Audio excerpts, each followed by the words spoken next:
Меньше года прошло, мы на сегодняшний день с вами видим, что уже формируется третий этаж больницы.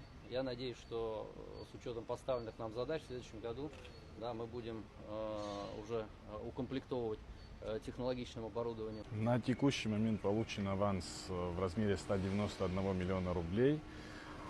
Строительство детской больницы ведется в соответствии с графиком производства работ. Качество работ достаточно на высоком уровне. Ориентировочный срок сдачи в эксплуатацию у нас намечен на конец следующего года.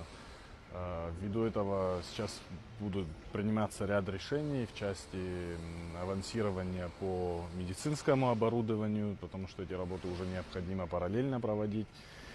В целом, все работы, которые проводятся на объекте, они ведутся, значит, своевременно.